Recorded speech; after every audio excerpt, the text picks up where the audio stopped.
भारत की आज़ादी की कहानी मशहूर है। नेताजी, महात्मा गांधी, भगत सिंह, जवाहरलाल नेहरू नामों की एक लंबी कतार है, लेकिन कुछ चेहरे इतने करीब थे, सत्ता और इतिहास से, पर बावजूद इसके हमें शायद ही याद रहते। इस कहानी का एक ऐसा ही नाम है फिरोज गांधी, एक स्वतंत्रता सेनानी, सांसद और पत्रकार। उनका तो लोगों ने धर्म ही बदल डाला है। स्वीडिश राइटर बर्टिल फॉक द्वारा लिखित किताब फिरोज द फॉरगॉटन गांधी में उनकी जिंदगी से जुड़ी कई अहम बातों का जिक्र हुआ है। फिरोज गांधी का जन्म 1912 में मुंबई में एक पारसी परिवार में हुआ था। उनका असली सरनेम गांधी था, जिसे बाद में गांधी लिखा जाने लगा। बर्टिल फॉक के अनुसार मीडिया की गलतियों के कारण उनका नाम गांधी पड़ा, जबकि कुछ इतिहासकार मानते हैं कि वो महात्मा गांधी से बहुत ज्यादा प्रभावित थे और इस वजह से उन्होंने अपना सरनेम बदलकर गांधी रख लिया था। उनके पिता का नाम जहांगीर फिरदौस गांधी था और मां का नाम था रतिबाई। पिता एक मरीन इंजीनियर थे। सन 1915 में उनके पिता की मृत्यु के बाद वो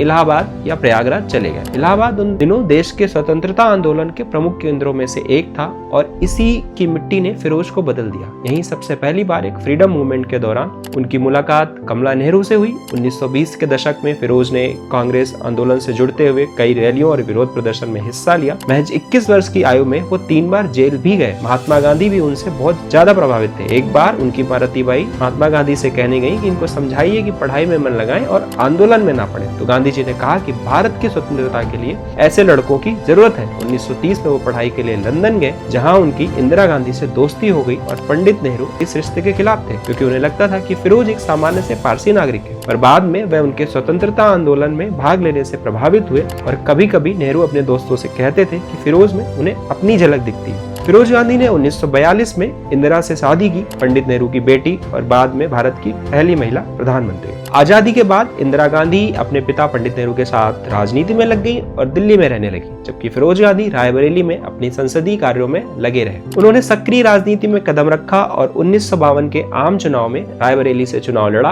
और सांसद बने। लेकिन यही वह क्षण था जब उनका राजनीतिक सफर सबसे दिलचस्प रूप लेता है, क्योंकि फिरोज गांधी ने कभी भी सत्ता के सामने आंखें नहीं झुकाई, चाहे बात उनके अपने बिल्कुल करीब हो या सत्ता के शीर्ष स्तर की हो। फिरोज गांधी सिर्फ सांसद नहीं थे, वो पत्रकार भी थे। उन्होंने द नेशनल हेराल्ड और नवजीवन जैसे पत्रकार भी प्रकाशित किए और सत्ता को सवालों के कटघरे में खड़ा किया। आज का प्रेस क्लब ऑफ इंडिया उनके द्वारा स्थापित फिरोज गांधी ट्रस्ट की ही देन है। उनके जीवन की 3 बड़ी उपलब्धियां हैं: मुंद्रा केस, जीवन बीमा और प्रेस की स्वतंत्रता। सबसे प्रसिद्ध मामला था मुंद्रा स्कैंडल, जिसमें उन्होंने संसद में सरकार और उद्योगपतियों के बीच घोटालों को उजागर किया। इस जंग ने इतना असर किया कि तत्कालीन मंत्री टी कृष्णाचारी को इस्तीफा देना पड़ा। इस मुद्दे पर संसद में डिबेट के दौरान एक सांसद ने कहा कि आप तो नेहरू जी के दामाद हैं। इस पर उन्होंने मुस्कुराते हुए कहा कि सबसे पहले मैं भारत का बेटा हूँ। यह वही दौर था जब नेहरू सरकार और फिरोज गांधी के बीच दूरी बढ़ने लगी। वो कहते थे कि निजी कंपनियां गरीबों का शोषण कर रही हैं। जीवन बीमा के राष्ट्रीयकरण से राहत मिलेगी।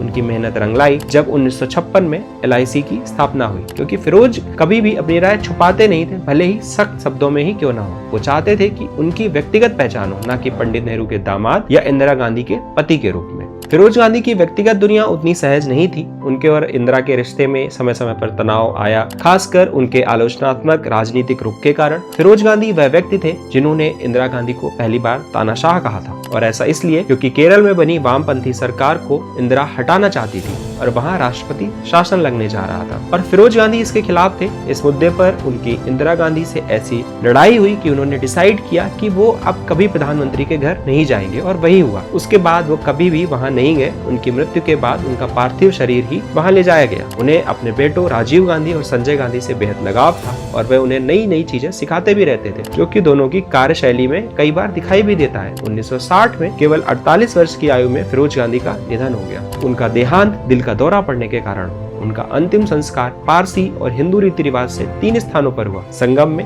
इलाहाबाद के ममफोर्डगंज के पारसी कब्रिस्तान में और हरिद्वार में। एक राजनीतिक योद्धा जो जिंदगी में लगातार सवाल करता रहा, सत्ता को चुनौती देता रहा और किसी भी ऊंचे पद के आगे झुका नहीं। एक ईमानदार सांसद, स्वतंत्रता सेनानी, पत्रकार और वह इंसान जिसने सत्य के लिए संसद के मंच से आवाज उठाई। उस नायक की समाधि आज भी किसी भूली कहानी की याद दिलाती है। फिरोज गांधी शायद उतने याद नहीं किए जाते जितना उनके साथ के नेताओं को याद किया जाता है। पर उनकी कहानी हमें याद दिलाती है कि राजनीति सिर्फ अधिकार नहीं, जिम्मेदारी भी होती है। जब किसी इंसान की आवाज सत्ता की खामोशी को चुनौती दे तो वही इतिहास की सच्ची परिभाषा बन जाती है। तो अगली बार जब किसी की कहानी सुनो तो भरोसा करने से पहले थोड़ी जांच पड़ताल कर लो। जय हिंद।